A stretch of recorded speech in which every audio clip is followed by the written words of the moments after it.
All right, and we are live. We're about to talk about what we saw on tonight. Let me go ahead and tell you all this. For those of you that follow Larry Live, I've been hearing from a whole lot of you saying that I'm finally locked into Greenleaf because of the Larry Reid Live show. And that's great for me to hear. I like that. But I ain't going to lead you wrong. I'm going to lead you to some good TV, some good film, and some good music. So you got to make sure you always watch me every single Monday at 7 p.m.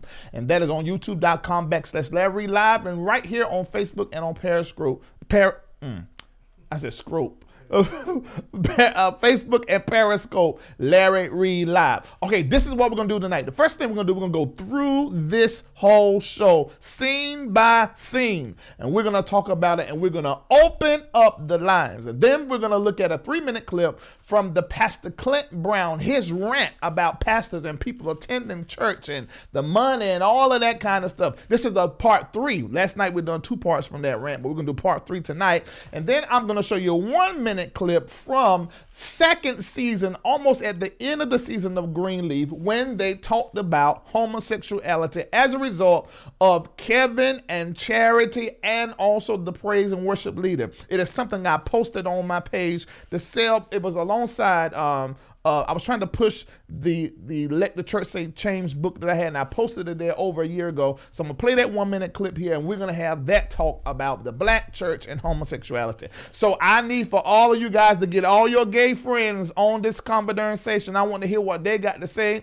and all of your gay social media followers, because we're going to be talking about something that I know they're going to want to talk real strong about. Get all your preaching, your pastor friends. Go ahead and send them the link. If they're preaching, pastor, or artist, or gospel artist, they are not asleep. If they told you they sleep, that's because they don't want to talk to you. So go ahead and inbox them the link and let them know. Text them the link, said Reid is about to have a conversation about the church and homosexuality and about to talk about Greenleaf and connect to what's going on in our life. And he's going to talk about Pastor Clint Brown. I need all of you to send it to that are black folk and white folk, pastor by white people. Send it to your white pastor because he know Clint Brown. And so we're going to talk about all of this, and it starts right now. All right, here we go. Greenleaf. This is scene 1. This is what happened. Bishop came from the Biltmore, from the hotel at the stand there overnight, and had Rochelle over there to the place. Now, it showed us on this, it didn't show us that they done anything, and Bishop seems to be a pretty integral man now. Now we find out that him and his wife used to be hoes, but they're not hoes no more. And so Rochelle was over there at the Biltmore. She talked a little piece. She really trying to get in the Bishop's drawers, but Bishop is saved. And I don't understand that. I never understand it. Anytime you got a pretty woman or a young strapping person trying to go after an old person, that's all about power and money. Because in my mind, his drawers is dusty. It's baby powder and probably a whole lot of loose skin up. I just can't understand why in the world you would. I can't. I just can't. I like older women, but the older women I like always tight and everything is in the place. And you can look at Bishop and tell stuff is just not in its rightful place. It ain't where he laid it down. It's somewhere else. But Rochelle after him anyway. So he come back home. So first thing, he come back home, he's there with Lady Mae to role play, basically. Because they're in trouble for tax evasion. $2 million+ that they got to pay because their crook that was his Mae's brother, Grace, killed him in self-defense when she confronted him about molesting her sister, Faith. Ain't this a whole mess? I'm going to tell you, tonight was really good. I mean, I really got to show. I'm like, oh, no, don't you do that. It reminded me of my mama when she used to watch the stories. This show got me. It just got me. This one, Empire, Star, these shows just got me. It just got me. So anyway, he come back there to the house, and so they talking. He said, we're going to work through this tax thing. We got to talk to this woman that got a whole lot of money. We're going to invite her over here to the house, and we're going to talk to this woman to find out if she can give us this $2 million. Okay, so then the scene, go to the next scene, and Lady Mae confronts Grace about fornication. Everybody know what fornication is. Fornication is when you have sexual relations with somebody that you're not married to. This is according to the Bible. According to the Bible, if you having sex with somebody you're not married to, you as having fornication and you is in sin. That's like one of the worst sins that you ever can commit is fornications. And Grace, how pretty she is. Great. You can change the picture too when I get to start talking about people in Paris too. I know it's a little production job for you, but just do that. I already set it up. I don't think I do hit a button. Can you do that? All right, thank you. I'm talking about Grace. All right. So Grace, what she did, she was confronted by Lady Mae. Lady Mae talking about, you know, you ought to be ashamed of yourself. You sneaking in, because you know, all of them in the same house, big old nice mansion. And said, you sneaking up in here, you know, the tiptoeing in the middle of the night doing the walk of shame. You ought to be shaming yourself. And then Grace said, yeah, I know. And I have to come home and hear all the holy, great people fussing at each other. Clap back right in her face. So then Lady Mae, you know, ain't really say nothing bad. So Lady Mae and Bishop, they get in the car to ride down there to church. They probably got a Mercedes. How come we don't know what they drive? I would like to know what they drive. But anyway, they drive down there to Greater Hope, because you know this where it's recorded at, down at Edu Smith Church. But we supposed to be imagining that this is taking place in Memphis, because you do know that this entire storyline, and it is my belief that it's highly inspired by the Kojic Church, because its headquarters in Memphis, which is Memphis, Tennessee, is the headquarters of the Church of God Enduring Christ. Okay, so they get in the car to go down there to the church. Now, mind you, the last service Mae didn't go to, because that's when she found out that Bishop and her sister had an affair and had at least slept together after they had been married. So she just tore all the way up. She didn't go to church. In fact, she went over there to her son's church. Mind you, her son took over the church of her husband's nemesis. Okay, that's her son. But they want you got flow in the spirit, because they won't really move from there. That's her son, and that's his bald-headed wife. Go back to what's the name. Anyway, Pastor Basie. Pastor Macy, they like enemies, you know, because he killed his. It's Pastor Basie. Basie Skanks. Light-skinned pastor, the genuine-looking pastor, he killed his dad, and so that pastor is upset, because when the pastor won't save, you know, he killed his daddy or at a church or something, and it burned down. I can't remember that. That's from part 1, I think it was, season 1. But anyway, I'm in season 3. So he don't like him, pastor. That pastor, that church, and that's the church that Jacob took over, and that's the church that she went to while he was up preaching at the church, all out of order. No, she should have been there in spite of what was going on, like she been doing all these years, faking and sitting there perched up and the lips tight. But instead, she went over there to see Jacob preaching. When she went there, in that church that Jacob is the pastor over, you know, he took over the church. So Pastor Macy, what's his name? Pastor Spanks is gone, but his wife is left there in the church, and she's the assistant to Jacob, which is her son. So she peeked through the door to look at her son preach, feeling pride for a moment. But then, what's the name? Spanks' ex-wife was like, babe, what you doing up in here? So that was from episode last night. So anyway, so they thought that the reason why she won at church last Sunday, while he was preaching, Grace said she was sick, and then he got in the pulpit, said she was out of town, lying. When you know she was upset because you had done the adultery. You had done the adultery, and she was highly pissed. Okay, so she come there in the church. They both leave from when her and Grace them fuss. So get there to the church, they walk in together like they is sitting side by side on this nice picture. So they walk into the church, and everybody's, oh, we're so glad that you're doing well and that you're no longer sick. And then she lies and said, God is a healer. I'm telling you, this is so close to the truth. Oh, Lord Jesus. She's about God is a healer, and then somebody else said, oh, you were out of town. So, oh, I was sick and I was out of town. So they both go in there to just play the role, because they got to make sure this church, mind you, this is their business, not just a divine calling, but this is also their business. Is the way they get their sustenance. It's the way that they live their life. You know, it is a empire that they have built. So it's just not like a divine spiritual thing, although it is, but it is also a business. So they're trying to save face and save the business. Won't even sick, talking about God as a healer. It's a crying shame. So anyway, while she was out there at the church, she ran into Rochelle Cross. She ran into her, at the bottom of the stairs when she was coming out of there, you know, they had a little shady, petty, messy exchange for a little bit. You know how women can send each other these signals through what they say. And May is like the queen of that the entire show, saying something really nice and really orderly, but really meaning something real dirty and dark. She the queen of doing that. And so Rochelle was there at the church because she's actually working with Grace. Show Grace. She's actually working with Grace. Okay. I need you to move a little faster. She's actually working with Grace on a project concerning domestic violence. Now, Rochelle and Grace is developing a relationship. But mind you, Grace don't know nothing that is going on. Why her mom and dad is having this problem. She just trying to work in ministry. You know, she didn't want to work in ministry. She was gone for 20 years. She then came back. And now she really want to work in ministry. Her heart and got caught up in the whole thing. Okay, so that's that. Now, then the scene switches and it goes to Charity and Kevin. And that's really how the show ended tonight. But I'm going to do this scene, and then we're going to get back to this because we're going to have a conversation about the black church and homosexuality. Okay, so Charity chooses not to go the first few nights on her tour. Now, I said on the last show that this is BB and CC's sister, because all of them look darn alike. But this is actually the brother of CC and BB and CC, Carvin's daughter. But it looked like CC's sister.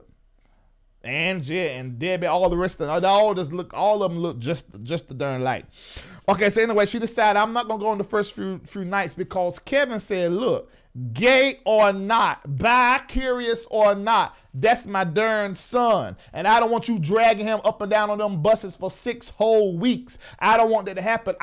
You give the son to me or you keep your hips to the house. So for some reason in divorces, I've noticed that women a lot of times tend to use their child like pawns to control or something. I don't know what it is, you know, go this strange back and forward.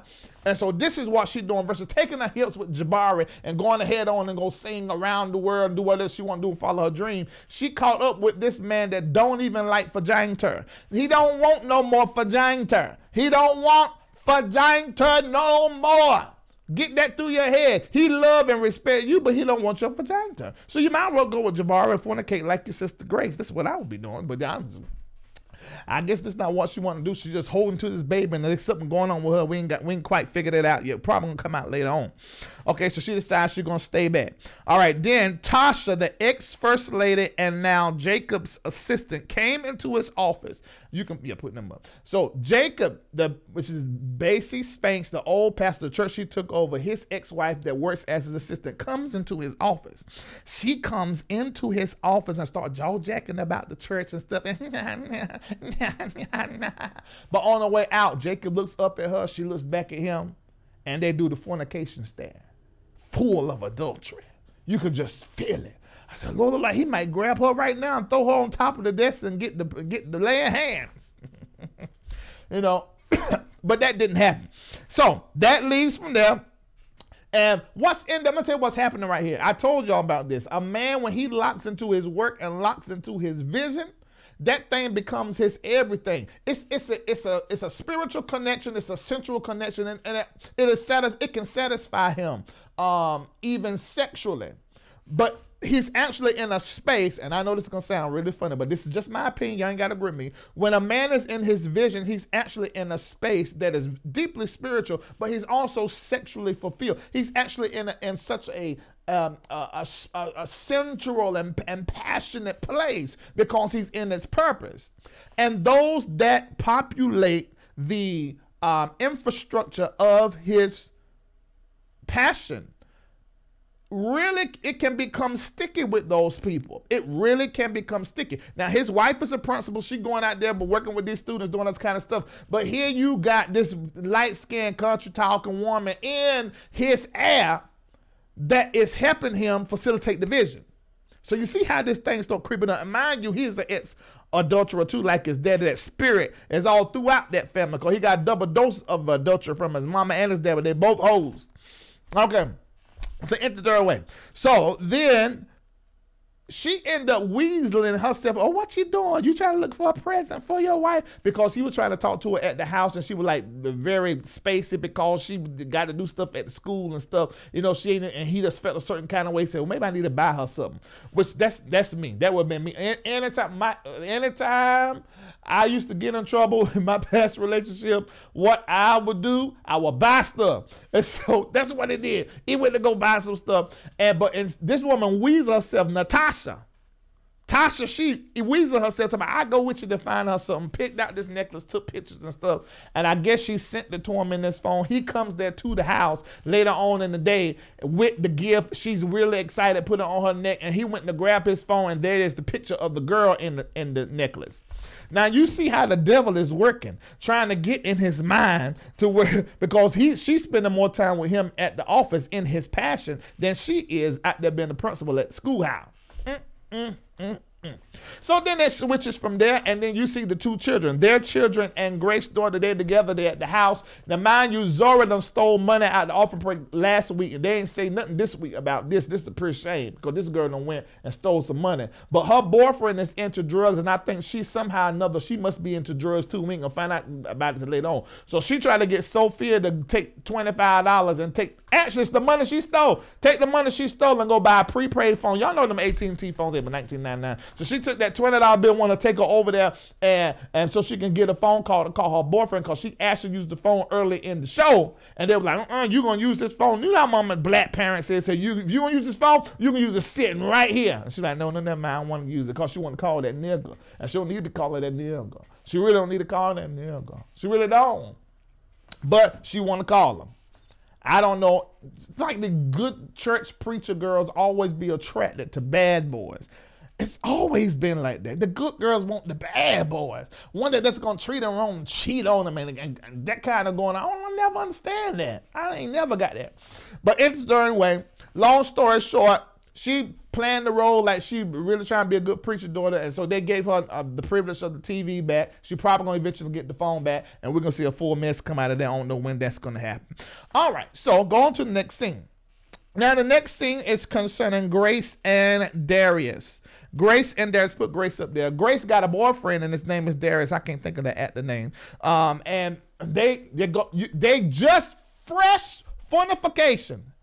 And you Rick Fox is his name. And Grace got a nice body. They showed that she had a piece of bra and just a little piece of panties that were Victoria's Secret. I'm positive it was Victoria's Secret that she had on. And so she was talking to him. They just had fornication and stuff. And then she said, I'm about to go back over there to the house. About, why are you going back to the house? Are you trying to go back to the house? This is Rick Fox talking. This is Darius.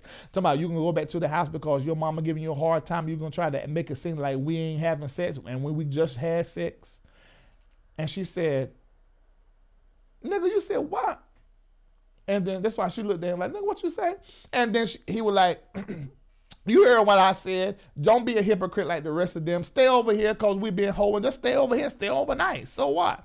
She said, cause you saying that help made them a whole lot easier for me to slip on my panties, put on my jeans, and take my hips back over there to the house.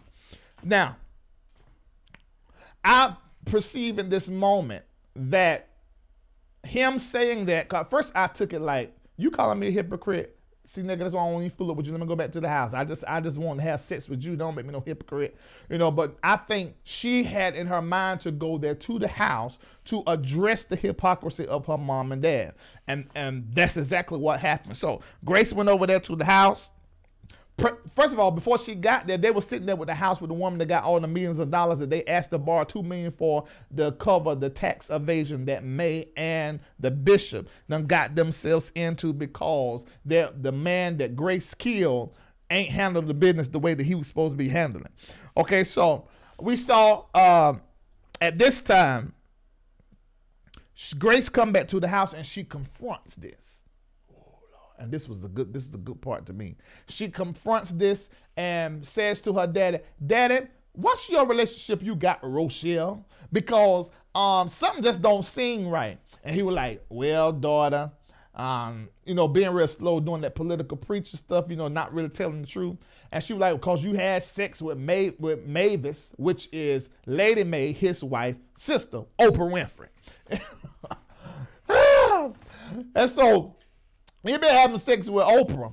And for a long time, because Oprah said, but you want to see my one-time gal? He told you one time we had been doing this thing for a long time. Oh! But anyway, so she confronts her dad and like, Daddy, you got to watch the relationship you got with Rochelle, because you know mama is fragile because you had already cheated with her with Aunt Mavis. And he looked up the stairs and said, Lord, this lady may always try to make herself look so good and make me look so bad. Let me tell you something. Your mama a hoe too. And she had been sleeping with Lionel, which is the lawyer that we see in the show that Kevin is messing around with, his daddy. Said, and she looked like, what? This girl gets up, walk into the next room. Because you know her mama in the first part of the show made her feel like a hoe for fornications. She went in there, she said, now you mean to tell me that you made me feel like a hoe for fornications and you was sleeping around on my daddy? And her mama said, oh Lord, you just need to quit your talking to quit. No, you gonna listen to what I said because you make me feel like a hoe. And that was very intense. I richly enjoyed that entire scene. Them chicks were acting. I could feel that thing. I could feel it. I feel it. Okay, so check this out. This is how the show ends. Lady Mae, who always keeps her. We're gonna get back to them that you. Lady Mae always keeps her composure, but we see her absolutely lose. She becomes a black woman. I hope nobody don't get offended by me saying that, but y'all know what I'm saying. She becomes a black woman for about 60 seconds. Comes in the church, in the office, busts the door open, slap it, said, get off the phone, Bishop. And he in there conducting the Lord's work. And he like, what in the world? Y'all, hold on for a minute. God, I know that she is tripping. Hung up the phone. She said, you went and told my only sin. Y'all check that. I said, this woman really needs a mirror. You went and told my only secret sin to my daughter to shame me. And you hanging around with this floozy at the Biltmore while your grandchild was missing, running away, and ain't nobody know what she was at behind that light skin boy. What, I can't believe you done this, and you think I'm a I don't know the reason why I did what I did over the last 48 hours so we can get that money for tax evasion. After all of this is fixed, I'm divorcing your black bleep. She cussed. I think that's the first cuss word I ever heard. No, the second one, called the Bishop done the one last season. She said, I'm divorced. And look, then she was on her way out. I was like, I got all of that out. Let me get back to being Lady Mae. She said, Bishop, make sure you get back on the phone because it's rude to keep somebody on hold. And walked out. I said, Lord, this couldn't be any more real. This couldn't be any more real than how it is in a mega church. And when I say mega church, I'm not talking about side, because I feel like the way that some pastors I know that got just a few hundred people, they run their medium-sized or small-sized church like a mega church. This is so authentic. Hats off, hand clap to Craig Wright, Oprah Winfrey, Clement, and also Erica for this spectacular conversation starter. Now, let's have the conversation. Bring the telephone number over. This is the conversation that I want to have. Do you feel like, what was your most, first of all, let's do this. What was the most riveting part of Greenleaf to you tonight? I'm going to take about 10 quick 1-minute phone calls. I want you to call in and let me know what part of the show stood out to you, and give it to me, your name, the location you're calling from, and then I want you to give in 1 minute what part of the show. I'm only going to take about 10 calls in this segment, and then we're going to go to the Pastor Clint Brown rant that happened on yesterday, and I'm going to show you a clip also, a 1-minute clip from last season when the bishop and Grace talked about homosexuality, a direct result and because of what's going on between Charity and Kevin, and also I can't remember that man's name that they fired because he was married to a man and he was the director of the What's the Face. You know, so I'm gonna you can remember his name? Okay, well, anyway, I wanna know, when it comes to tonight's episode, what part stood out to you? You have 1 minute. Give me your name and where you are calling from, and then we're gonna go forward with our show. So I'm gonna go to a 40-second break, and then I'm gonna start taking the phone. Should I not go to the break? Maybe I don't go to the break. Let me just go ahead and start taking a few of the phone calls. All right, let's go. Okay, caller ending in 8334. What's your name? Where you're calling from? In 1 minute, what part stood out to you tonight? Hey, Ricky. Hey, Ricky. Lord Jesus. Hey, Larry. This is Carmen. Hey. Oh, Lord. I'm tired. Hey. Oh, my God. I screamed. My throat is still hurting from singing Sunday, and I started screaming. Screaming. What part? When the bishop just dropped it on his about Lady May's affair, I started screaming. Oh. I just started screaming. I said, "Oh my God! No, he didn't. No, he didn't." Then I was saying, "No, she not. No, she not." And I was like, when that girl walked in there and just dropped it on her mama, I just was screaming some more. Oh, I was not ready. Larry! Yes! And one side of me was torn because I'm like, Bishop, why are you gonna tell your daughter what the wife done? But then I had to remember that the wife told the daughter what the bishop had done. So I said, oh, well, I guess it was only fair for you go ahead and tell. I was screaming. I'm going to get off of here, but I know you're going to talk about this, so instead of me trying to call back, I don't appreciate the fact, okay, we know Kevin had his little thing. We know Kevin is with the guy. Okay, great. Mm-hmm. But I believe she is such a hypocrite. She was sold for the little gay director. She was all into the gay director. She was supporting him. But then when it was her man, she did a whole 360-degree thing. And I was talking to the TV. I was like, you are a fake piece of trash. Because how come you... First of all, you know she drove him to a man. Because she wasn't there for him. She drove him to a man. He was conflicted, but she pushed him on over there. You know what? He over there. You supposed to be for the gays. Get over yourself. I know. I didn't even think about that. I didn't think about that because she fussed at Lady May. She fussed at the daddy. Talking about this man is homosexual, but it does not matter. He's a good person. He loved. And then when it came to her husband wanting a little ping every now and then she had a problem with it. Okay, that can best in watching. Thank you so much for bringing that I forgot all about that. That is so true. All right, love you, Larry. All right, okay. I love you too. Bye. Okay. All right, caller in 8334. What's your name? Where you calling from? 1 minute. What part of the show stood out to you? This is Seeking Peace from the comment section on YouTube, Larry. Hey, how you doing? Hey, how you doing? I'm doing good. Now, we in the comment section saying you ain't said nothing about this letter from yesterday. That's why we ain't tuned in. Now, Greenleaf was good. We watched it with you, baby, but we want to hear about this letter.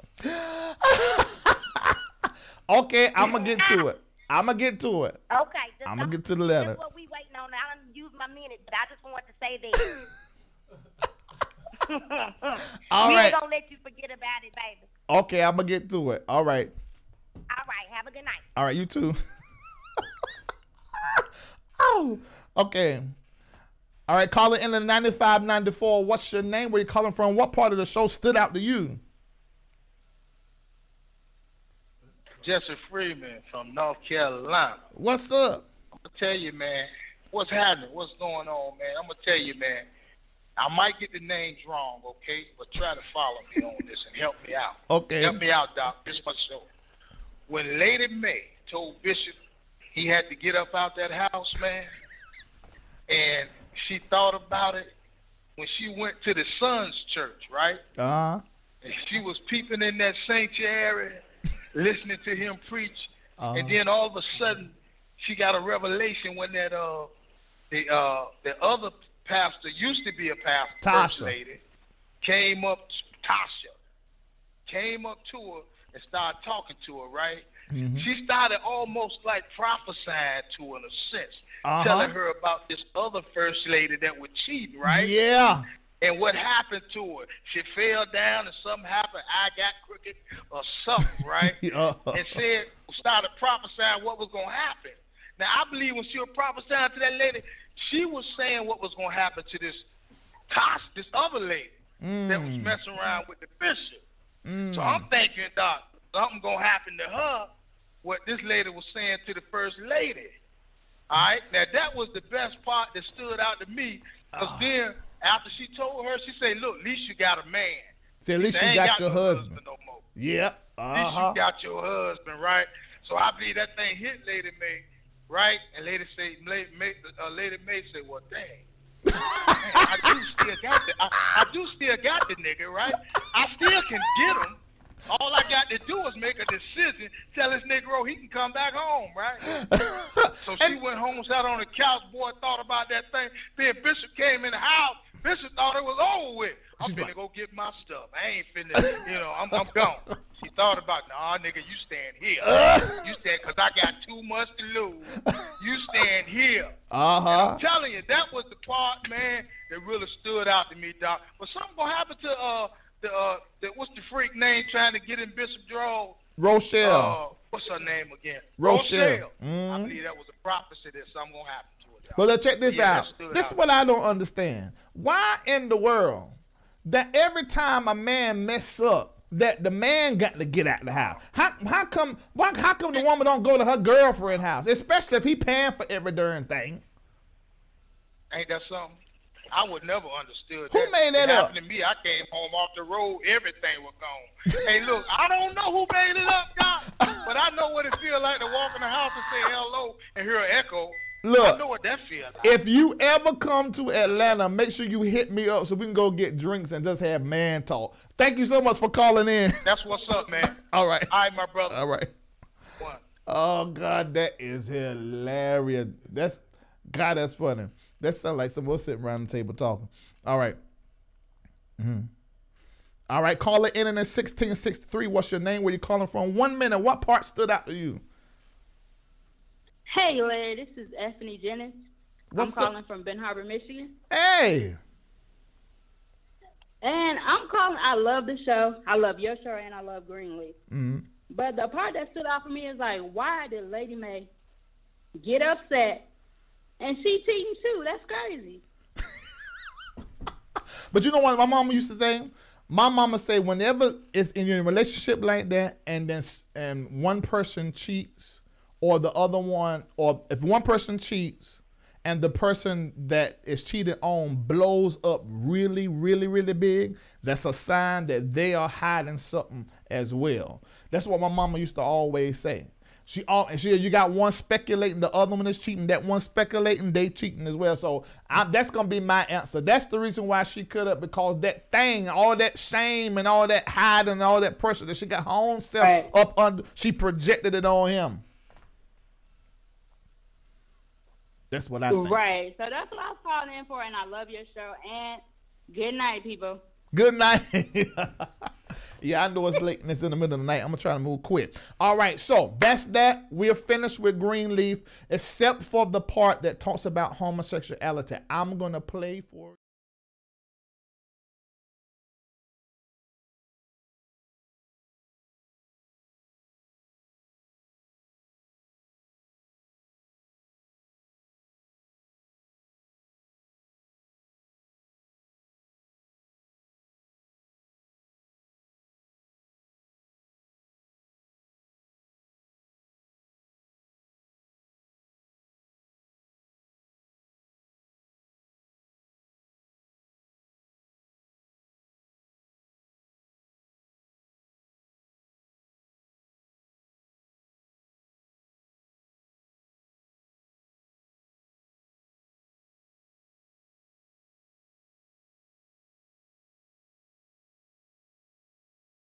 bring it over there. Testing. All right. I know what happened. I didn't do nothing. I'm going to play for you the video that we're going to talk about that we've seen from season 2 concerning homosexual in the church, concerning charity and that whole story I tell you about. Oh, it's down over there. It's on the end where it says the last one. That one. Yeah, hit it. Go. Kevin came to Calvary every Sunday for the past 8 years, and he heard you say, Daddy, God is love. But it seems like it didn't get through. Are you really so scared that you're going to send somebody to hell if you affirm this? You know I don't think that. I don't know what you think. That is the problem with not taking a stand, Daddy. Okay, you want to know what I think, Gigi? Yeah. I think that only God knows when the homosexual will be as welcomed into the church as anybody else. You're content to just wait? No. Not content. Willing. We got to where we are today, Gigi, with the help of God, but we got here slowly. More slowly than some wanted. But that's how long it took. And I expect justice in this room will take longer to achieve than most want to.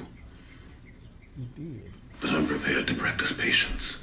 Because this is a problem that doesn't affect you specifically. No, because I know those that fail to understand need the love of God as much as those who are waiting to be understood. Listen, this is the thing that I want to lift from that, because that's really, really, really loaded. Let me explain to you what was happening.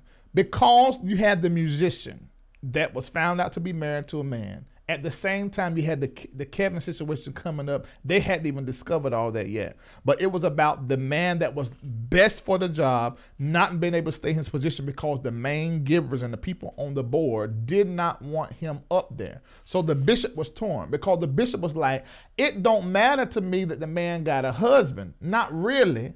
You know, I know what the Bible say. Almost like E. Dewey Smith said about the lesbian woman. Remember on that show when...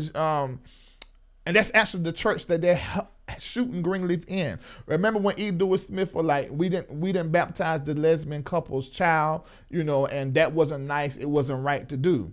Now, and I had said that E. Dewey Smith is not saying I'm going to preach something other than what the Bible say. Bishop did not say I believe something opposite of what the Bible say. I just don't think this was handled right. I don't think this was handled properly, and we got to find. I really want him to stay in the position. And Grace, and it's funny her name is called that, Grace really, really was trying to push for Bishop to okay it in spite of what May was saying. Lady May was like, no, you cannot. No, that nasty mess, it cannot. And Grace was like, no, Daddy, you know. And so in this, the thing that he said in this video that stood out to me, and this is so profound to me, because I think this is where the church is now. He was saying, you know, the people that the church have abused, the people that the church has overlooked, thrown away, treated brutally, they need the love of God. He said, and just as much as they need to be shown the love of God and treated properly, those that are struggling with the idea or accepting people of the idea of accepting people as they are, they need the love of God too as they're in their journey. I thought that was terribly profound. What y'all think about that? I think that, open the lines up again. I want to hear what folk got to say about this before I go to Pastor Clint Brown. If that thing was, because I have not heard that from no pastor. I have not heard that from no preacher. I ain't said it. Although he was articulating something that I knew in my heart, I had never heard it expressed and put in a sentence and in a word.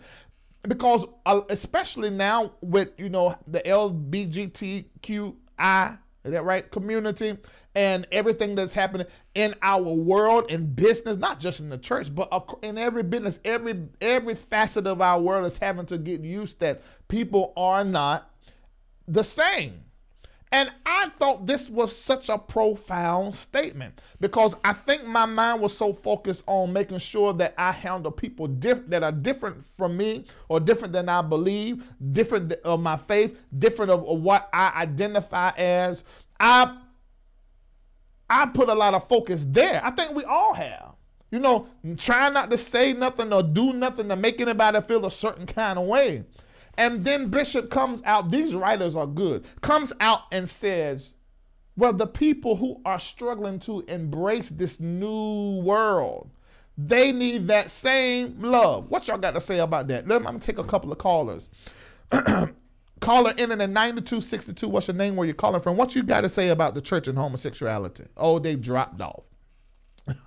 I don't know if they got nervous or what. But I want to know what you guys think about this. I'm going to look in the comments and see what you're saying. Caller in at 5906. What's your name? Where you calling from? What you think about this, the church and homosexuality? How you doing, Reid? This is Tyrese calling again from Mississippi. I called in the show a couple of days ago. Okay. So, okay, this is an issue that I've been having with the church, and this is why I'm contemplating leaving the church. God is the creator of all things, all men. And there's a scripture in the Bible that says, even before we were formed in our mother's womb, God knew us. And you know, and there's another scripture, I think it's in Jeremiah. It said, he knows the thoughts concerning us, thoughts of good and not evil, and to bring us to an expected end. So, you know, God knew who we were going to be, and he knew who we were before the foundation. Okay. The church just got to catch up with it, and they just have to be an acceptance of it.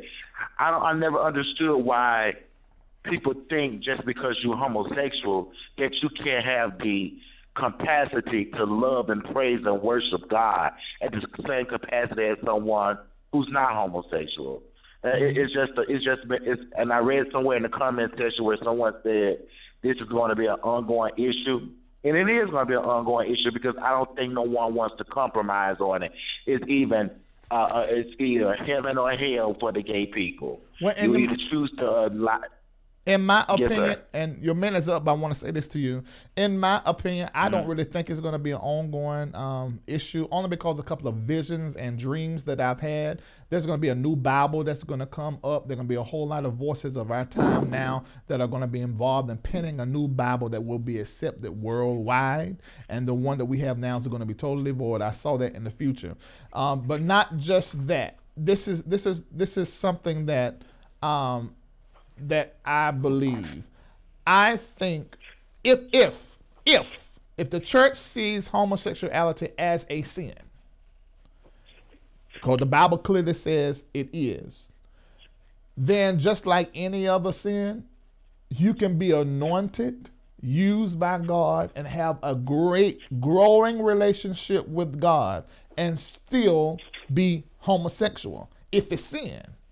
Because I know I've been preaching, prophesying for years, but there were areas of sin in my life. And yeah, I repented of those sins, but I got right up and I was used by God, and I'm still growing in my relationship with God. I will say this, that the closer you get to God and to his goodness, the less you're prone to sin, because sin is irrational thinking. Sin is following a path that is not God's best for you, and a whole lot of other things aside from the list of don't do's that the Bible gives.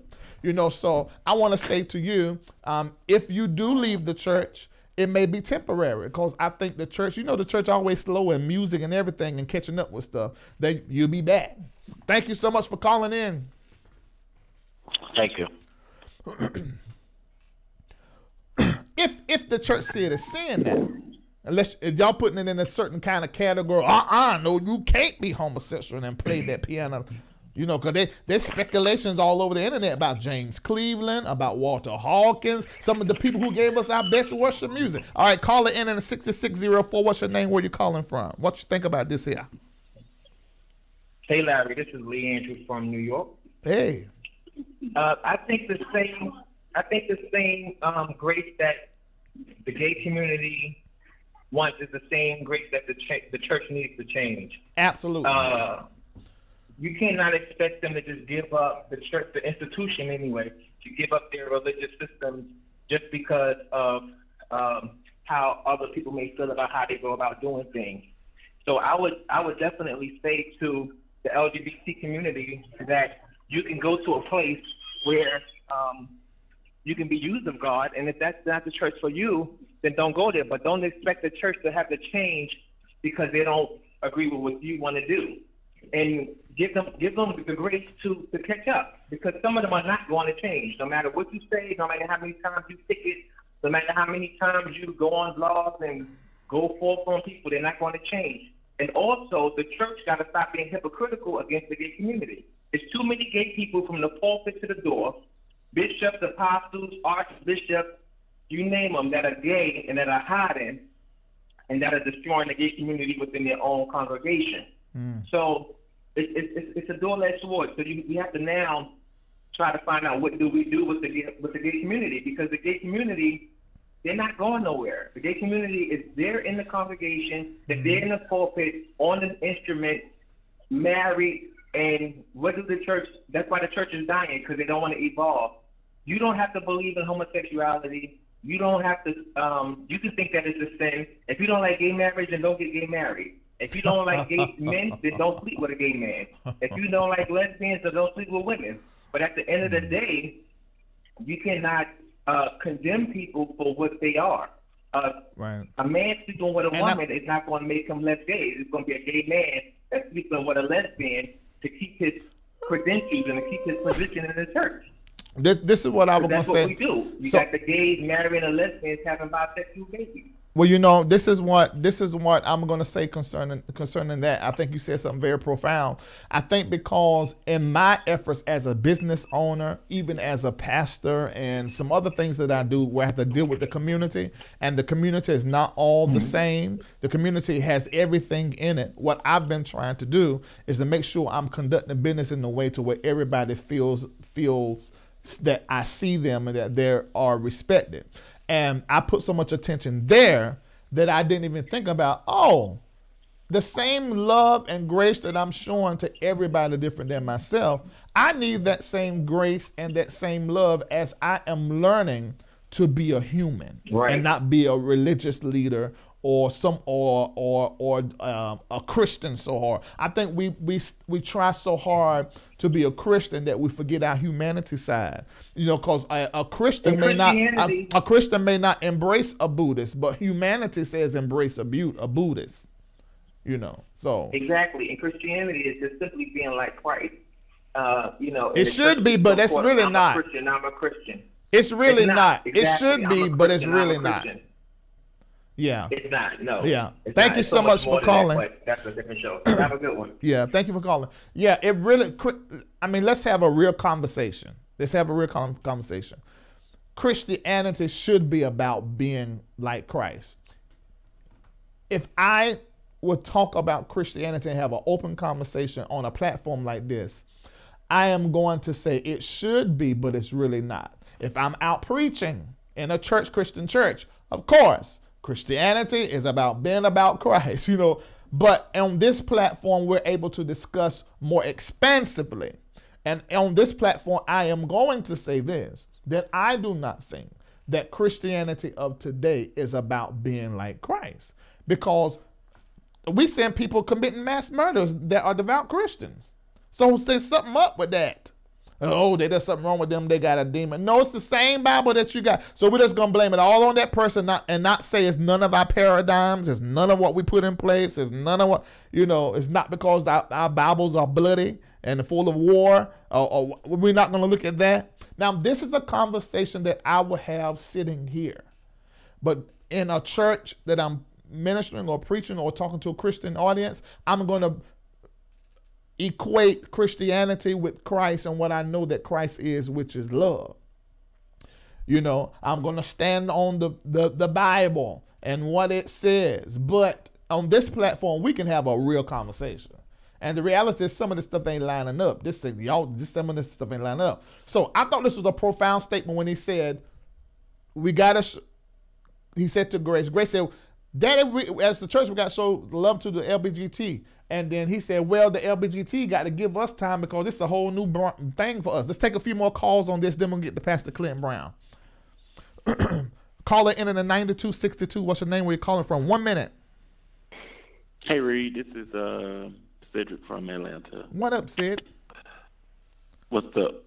Well, serious conversation. I'm torn because a lot of the preachers, especially when dealing with homosexuality, preach about homosexuality and say all this. You can't serve if you're openly gay. But when you look at the makeup of the church, and when you really pay close attention, there are a lot of gay people in the church serving, but you just don't know that they're gay. They're closeted. They're married. Like one caller said, they're married. They're doing all this type of stuff, and it's all about business and how it makes the church look. A lot of times they use the gay community because we're good for business. We make the choir sound good. We do all this, but you can't have a church without women and gays. You just can't. Exactly. But the moment we come out and are open and we're on Facebook, we're at this, then it's an issue when people know about it. But when but you understand, but you do understand why that is now, because you got the Bible and what it says about homosexuality is sin. So if you are going to be in church and you're going to be in a same gender loving relationship, or you're going to be actively in having homosexual sex, then you are, you're that because of that sin is out where everybody can see it. Then we have a business problem. More so than anything, because that's what happened in Greenleaf. Because the givers and the board members like, no, we can't let this happen. This can't happen like that. Now Kevin can continue to work for the church as long as he stay married and don't speak about it. So I think it's a business thing. And I'm looking at some of the comments in here, and it's sort of disheartening. But let's grow together. Let's not war and let's not fight. Because somebody said, if you're homosexual, God isn't using you. So let's have a more expanded conversation, because if homosexuality is sin, then that's not true, because we see men in the Bible who sin and God used. I mean, so that just does not work. Now, if you see homosexuality as a special kind of sin and a special demon or work of the flesh, then maybe you can say, okay, God isn't using them, because you can create and make up that in your theology. But that don't ride on an open conversation like this, because it just don't make no sense. Thank you so much for calling in and saying. I agree. All right, appreciate it. Yeah. All right, let's take a few more before we go with Pastor Clint Brown. Caller in 6328. What's your name? Where you calling from? What's up, Larry? This is Jay Wilson. How you doing tonight? What up, man? Oh, the YouTuber. How are you? Man, I am doing well. Hey, I just finished looking at Greenleaf, and I was looking at Grace sleeping with the man. May done had a relationship out of her marriage. The bishop done had a relationship out of their marriage, but yet they still in the pulpit and doing what they need to do. And I just think that is so odd, and they should be sitting down, just like that gay guy they pulled down from that keyboard. So I'm looking at the show, and the show is even telling really quickly, Larry, church is a hospital, man. Some people are going to be terminal, some people are going to be chronic, some people are going to be outpatient, but at the end of the day, that doctor has to treat everybody just like, it's a serious condition. And I think that we have really done some injustices. I always say I can't understand how these preachers are 500 and 300 pounds, but no one ever says, hey, man, you got that sin of gluttony on your life, and you really need to sit down until you stop eating, because you can help that. All you got to do is get that in control. You never see that.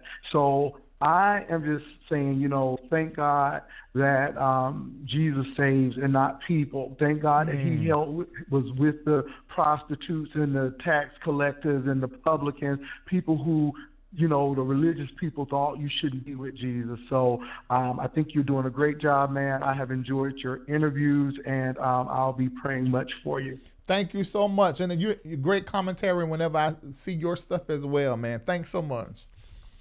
I appreciate it. Have a good one. All right, you too. Yeah, that is interesting. Now, if we're going to do this and we're not going to cherry pick and say, okay, all sin, all leaders, no matter how you sin, sit your hips down. Whether you just sit your tail down. But that ain't what's happening. You sin, let's tell you the truth. The truth is sin quietly. in a way where it does not affect business and it does not affect the facade and the show that we are putting on. It does not need to affect the brand that the church is, whatever the name of your church is. If you're struggling with it, pray about it. Tell one or two people. Don't tell nobody about it. I think that's what we need to say. We need to say that instead of cherry picking the sins that we're not going to tolerate, that are too troublesome for us and maybe encumbersome. All right, let's take a few more calls, and then we're going to talk about Pastor Clint Brown. All right. You got to do it slow. Caller in at 9024. What's your name? Where you calling from? 1 minute. Well, praise the Lord. This is Evangelist Cheeks. And I have to say, you know, the Bible tells us that the fear of the Lord is the beginning of wisdom. And that the church is the body of Christ. Okay? So I'm just saying we got to look at church. We can't keep looking at these actors on television. The church is the body of Christ. And the word of God is true. The word of God became flesh and dwelt among us. Jesus is Lord and Savior, not a TV show. Okay? Those are actors that are getting paid. But sin is sin, and sin is real. And there's nothing new under the sun that hasn't happened before. Okay? Look at Sodom and Gomorrah. Now, that shows you right there that God is not pleased with homosexuality. God destroyed Sodom and Gomorrah because the homosexuals wanted to take Lot's not Lot's daughter, but the angels that came into town. They said, we saw the men come and give us the men. And Lot was so humble and righteous. He said, no, don't mess with these men. These are righteous men. He didn't even know they were angels. He said, take my daughters. He was willing to sacrifice his daughters, knowing what they would do to those girls, okay? So there's nothing new under the sun that hasn't already been. It just shows us that we're in the last days and that the Lord is soon to come. And the devil, he's still trying to be God. He's still trying to take all the hell with him that he can. But don't be deceived. God is not mocked. Whatsoever a man soweth, that shall he also reap. So we can't be distracted by television shows. I don't care how much money they're giving Oprah to distract the saints of God, okay? And get them to burn in that lake of fire. We got to stay focused on the Lord. We got to stay focused on the true and living God, okay? Because he said, all the gold and all the silver is mine, all right? All right. Then I'm going to ask you this, and I'm just going to say this to you as a close to your 1 minute, and thank you so much for calling in and expressing your point of view and what you feel deeply in your heart. Do you think that God can use a TV show, a song, a dance, a poem to convey a message or to get us to have a conversation that will lead us, you know, somewhere that he is? I think God can use anything and anybody. If he can use a donkey to speak to a stubborn prophet, he can use anybody and anything. Okay. All right. Thank you so very much. So I'm just saying, let me say this. I'm just saying, don't be deceived. Okay, don't be distracted. Keep your eyes on the Lord, because as soon as Peter looked at that water, he started going under. But long as his eyes was on Jesus, he walked on water. Amen? Amen. All right. Thank you so much. Amen. God bless you. All right. Bye-bye. She felt that thing. All right. She felt that thing. Okay, but I just also wanted us to understand. I believe God uses the arts. I believe God used entertainment. I believe God used actors. I believe God used preaching. Preaching is really entertainment. It's an art. You know, preaching, I'm sitting right here talking, this is preaching, you know, so it is really just lifting your voice and just talking and proclaiming about whatever it is. But preaching in the sense of the black church and the Christian experience and the charismatic church, that's art and that is entertainment. It's a skill you can develop and learn. It can be anointed, but it's a skill. It's a talent. It's that you learn. All right, let's go a little bit farther. Then we're going to get off this and we're going to go to Clint Brown. Caller ending in 0027. What's your name? Where you calling from? Hi, Larry. My name is James. I'm calling from Dallas, Texas. I'm a homosexual male, and I'm in church. And I'm 33 years old, but I have for about 5 years, I tried to walk away from homosexuality and do the whole straight thing. I was actually in a group of men that had turned away from it, and we were going to retreats and everything, and just trying to give our lives over to God. But I was so angry in those 5 years because I was never true to who I was, who I know that I am. And when I left that group and I actually identified with who I am, I'm so much happier. And just to talk about what the evangelist said about Sodom and Gomorrah, it wasn't just destroyed because of homosexuality. There was a lot of stuff going on. It was mainly pride. Right. And then another thing is, I hate when the church leaders, and I know they have a long way to go, always try to, I guess, cover it up and say it's a deception. It's not a deception to have a conversation. Because if we don't have these conversations, we'll continue band-aiding everything that's going on, and then nobody on either side gets healed. True. That's all I had to say. And that's why I like the bishop's statement when he talked about, we got to do better by the LBGT, and at the same time that we need the LBGT or anybody who is different than someone else to give the other person time to try to embrace and understand, because you know how the brain is. The brain naturally rejects new information, whether it is accurate, inaccurate, right or wrong. That's what the brain does. It is a brain function. So I think we can have some time with each other. Question I want to ask you before you hang up. You said you were happier. As a result of you being happier, have you then been able to actually connect with God now that you have got the war in your identity settled? Are you now able to start connecting with God and growing in your prayer life and the meditation and things of that nature?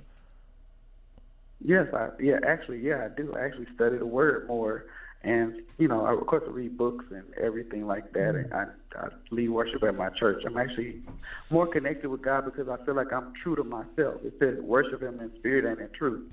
I 100% believe. I 100% believe that in order to grow in a relationship with God, you have to fully embrace who you are. Good, bad, ugly, however you want to see it, you have to be conscious and aware of your core self to then begin to make any edits or changes or growths or whatever you want to do. Thank you so much for sharing your story. All right, thank you. This really need to be its own show. I got other stuff I got to do. I ain't gonna be able to get to that. This girl told me I got here and do this letter. Caller ending in 3449. What's your name and where you're calling from? Larry Reid. Hey there. My name is Andre Cross. My name is Andre from Atlanta. Okay, what's up, Andre? I'm coming after the ignorance of the church. The Bible says, in all of your getting, get an understanding. And the problem that I have with the church, I don't have a problem. You preach against whatever you want to preach against, but be consistent. Like one of the other callers said, if you're going to preach against homosexuality, then preach against being overweight. If you're going to preach against homosexuality, preach against the men who are sleeping with the boys in the church and the girls in the church. Be consistent with your dogma rather than nitpicking and choosing things that you clearly don't understand anything about. Because the first thing, and the thing that really gets me is when you're in church and they use derogatory terms to speak about homosexuals. Yeah, call them that's dykes, brutal. Call them fags and sissies and all that kind of stuff. But you expect to reach them with that tone and that speech. You've completely cut them off. That's brutal. They're not even hearing what you're saying. They're not hearing what you're saying. Well, actually, man, they actually some I've seen. I mean, they witness loud to it. Thank you, Jesus, hallelujah, and they accept that kind of abuse. I think that is abuse. I think that's brutal. Absolutely. If it wasn't a homosexual derogatory term and that was a racist slur, it's the same kind of brutality, and that isn't Absolutely. good. I think that is something that the charismatic church needs to move away from. Calling names in the pulpit. I did it. God knows I did it, which may have been a sign for me that I needed to shift from that type of conversation. Because in the pulpit, I would tell jokes. I'm actually going to post for Thursday on y'all look for it on my page with a blue check on Facebook. I'm going to post me doing a whole comedic set in my church about when I went to jail, and I was asking God to protect my booty hole because I was scared of for dropping the soap. But anyway, but but thank you for sharing. I gotta move on. Thank you, and keep calling in and watching. I love you. You as country as chitlins and pig feet. You my new favorite thing. You hear me? Okay, all right. Thank you so much. Tell everybody now. Bye. He said I'm country. That's all right. I'm gonna use this country. Gonna make some money. You know what I said? All right. I'm gonna take one more, and then I'm gonna have to go move ahead on. All right. Call it in at 1779. What's your name? Where you calling from? My name is Russell. I'm from San Antonio, Texas. What up, Russell? This is my first time calling to Larry Reid show. All right. I'm a fan for 2 years. I've been watching you, bruh. Make sure you turn your device down. I can hear the echo. Okay. My bad. Okay. Is that better? Yeah, let's go. Well, I would just like to get back to the question at hand that you asked concerning Greenleaf and the episode. Yeah. Okay, let's go. I would like to get back to that. And I would just like to say that what the statement the bishop made concerning people and their mindset and them giving love in order for them to embrace you, I would like to say that I did serve in ministry for several years as a praise and worship leader. My mom is a current administrator at the same church that I grew up in. And I would like to say is that what has happened throughout our relationship is that we've grown together. Is that I came out to my mom 10 years ago, and she's very much a part of the Pentecostal. She grew up in the faith at Full Gospel Baptist Church. And from there, we went full Pentecostal, apostolic, all the way there. So I would just like to say that even in our relationship, what has been a gift to both of us is that we have given both the gift of acceptance. Cool. I accept you even if you don't understand my mindset and you don't understand the reason why I do what I do, but we give each other space and room to grow in our mindset, because what's happening is that she no longer comes at me sideways about me being a homosexual, and I no longer come her sideways about her being a preacher and her dating. You get what I'm saying? It goes two ways. So look, so she don't, you don't say nothing to her about her fornicating, and you don't say hello, and she don't say nothing. And she don't say nothing about my homonym. But I would just like to say that I'm a homosexual that lives holy. I live right. I do what I'm supposed to do when it comes to living day to day. I don't do the casual sex thing. I do take myself very seriously when it comes to giving my genitals away. Jesus level. Okay, so you a holy homosexual. In fact, I might do a whole show. Yeah. Thank you so much for calling in. I'm a holy homo. Thank you for calling in. Okay, see, this show, say what you want to say about the show, but the show has created conversation. Greenleaf is causing us to have conversation that we need to have. I'm going to read something out of my first book. If you get it and you hear some stuff and read some stuff, it's old, and my knowledge and my understanding grow. But in this book, I say something about this. I said human sexuality is an actuality that the church mentality can never see in reality. The brutality that the laity in every locality has toward homosexuality is the church's therapy given to these men. Uncompromising love made reality will move these souls toward everlasting remedy and bankrupt the enemy. Okay, that's the Think book. It's on barnesandnobles.com as well. Okay, so there's some good stuff, some good nuggets still in there, but I've grown a whole lot, so some of that stuff in there may be a little dated. But in a darn way. Now, let's move on. We're going to move away from this. I know you guys are calling this a hot topic. We may have to do an entire show on this. And this is what I want to say to close that segment. I want us all to embrace each other's belief and have your belief, whatever it is. But never let your belief and what you believe be thrown on somebody else in a way to where it offends them. I'm going to say this. Every truth is offensive all by itself. It does not need our bigotry. It does not need our chauvinism. It does not need our anti-Semitism. It does not need any of that from our spirit that we have not worked through. We need to really sit in our humanity and let each other be humans and treat each other with love, kindness, and respect, and acknowledge our differences and try to seek to know how we're the same, as opposed to us standing on the brink or the space that we're in, you know, at the edge of the space we're in, looking over into what you got going on and judging that stuff. We got to sort of change all of that up a little bit so that we can dwell together, you know. And I think we'll just end up, you know, better as a people and as a community. All right, let's look at what Pastor Clint Brown said. Pastor Clint Brown, let me tell you who he is. He is a very popular charismatic preacher. You may not know who he is, but he went live. You heard about the white pastor that killed himself. Terrible, horrible, terrible, horrible story. And so this sparked quite a few pastors to get online and just talk and just share. I actually was sent a link that pastor, he was on our show, Matthew Stevenson, done, and I watched it, and he shared about his life and his own personal struggles.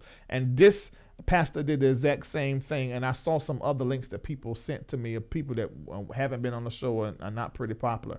So, but he said some things. We watched 2 parts of it yesterday, and then we're going to watch a 3rd part today, and we're going to discuss this. I did say y'all waiting for me to talk about this letter, but what I'm going to do, I'm going to read the email, because after I showed that letter, I was revisited again, talking about, oh, now I'm going to send my lawyers and da-da-da-da-da. I sent an invitation. I said something back. I'm going to read to you what he said, what I said back. And I sent an invitation to him and to Tasha Page Lockhart to talk on this show. And let's talk it out. What the alleged information, y'all do know alleged information is not confirmed. Whatever was not confirmed, let's talk about that and tell me what the truth is. And if what I said was the truth, tell us that, and let's have the conversation with that. I think that's the kind of stuff that we need to have going on anyway in this world when it comes to stuff that you done put out and made public. If it's the truth, it can be questioned. If it's the truth. But if you just want to send some lawyer stuff to me to shut me up, that make me question. I mean, because I'm not malicious. I don't want to mess nobody bag, money, or nothing up. I'm just having a darn conversation. We likes to discuss. So I'm going to read that to you after this. But let's talk about Pastor Clint Brown. Let's look at this 2-minute, 44-second clip from him.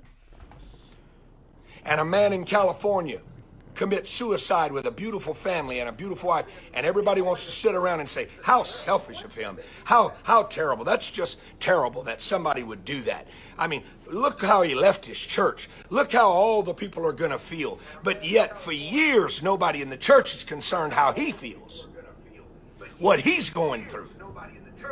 Those same people that'll say, we just can't believe that, you know, he's a man of God, and yet he does this and kills himself.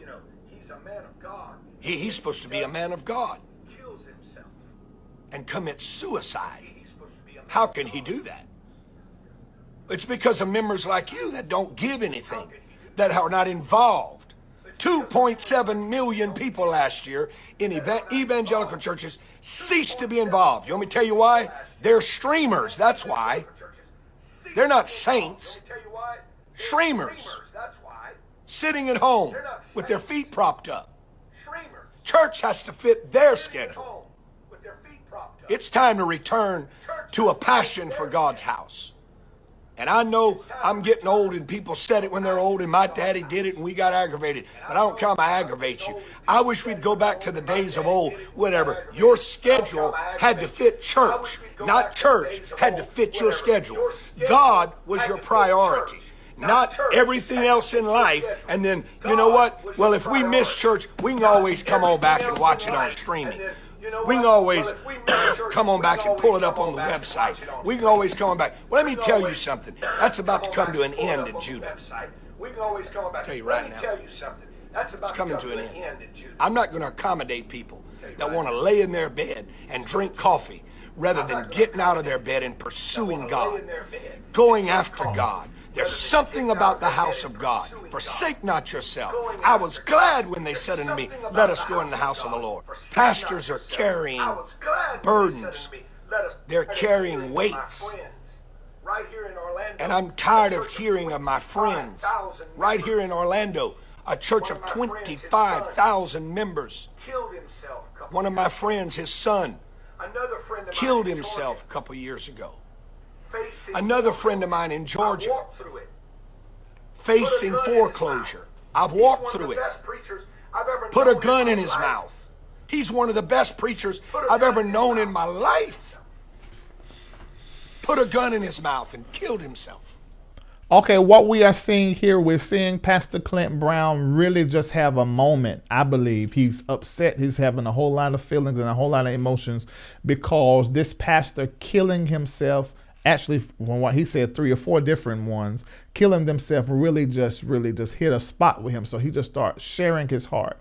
And I heard in this entire rant, he went from talking about these new churches and ministries that come up. There's one name churches where everybody's leaving their church they've been 2 years and going to. And then he starts talking about how people are not giving consistently and supporting, and how much pressure this puts on the pastor. And he even says this in this third rant. He sort of says it a different way. And he says, you know, people, I'm not going to be setting up stuff and doing stuff to accommodate people anymore. I'm going to do this thing in the way that I feel like I should do it. And you need to start supporting it. I'm not going to be doing streaming no more. You're going to come out here to this church and da. Okay, so we are going to respect his feelings. We're going to respect how he feels. But he's creating a conversation. Now, I'm going to say one thing that about his rant. There are a lot of things he said in his rant that needs to be discussed. How is it these people, do you think churches, I think the church sort of babysits a user's mentality and maybe should in some instances consider changing the structure. You can come there, put your kids for however long the church is, you can drop your kid off, not even come in the church and get free babysitting, as long as you make like you in the service. You can come there and get a great concert and feel way better. You can hear someone who's probably got a coaching degree, a therapeutic degree, or some kind of skill stand up and speak to you and literally change your confidence level from a low space to a high space in just about 30 minutes to an hour of talking. That's free coaching. That's free empowerment, you know, and you probably can get free muffins and free coffee, you know, you get all, and great music. You get all this stuff free. And the church is paying for all of this stuff to be given to you free. You know, you can go home and not give 1 red cent. So I think the structure could be questioned.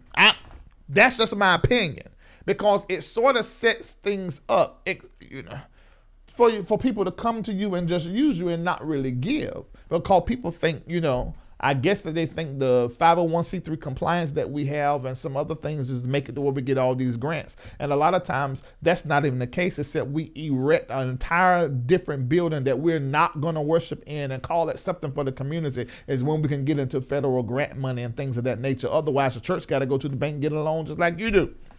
You know, so I think that is something that needs to be discussed. Also, from a business perspective, how all of those unmet bills and payroll falls on the pastor to generate or to create and get that money going. When you will never go into a restaurant and go into any other place of business and get service for free like you do at the church. And the pastor is a lot of times the one that takes the blame, the most gossiped about, the one that gets stabbed in the back more so than a member that comes to a church. So I think that these are conversations that we need to have, because we always hear people talking about, especially in this church hurt movement, we're not hearing a whole lot about pastor hurt. When that hurt is clearly taking out our pastors, they're ending their lives one by one by one. And I think, I can't remember the number, I just know how many thousands of pastors walk away from pastoring a month. But it is in the thousands every single month. All right, so let's have this conversation. I see the lines are blowing up. I don't know if this is from the last conversation or what, but I'm gonna bring the number over and I'm going to take a few calls surrounding Pastor Clint's Brown rant. All right, let's try to keep it around there. All right, let's go.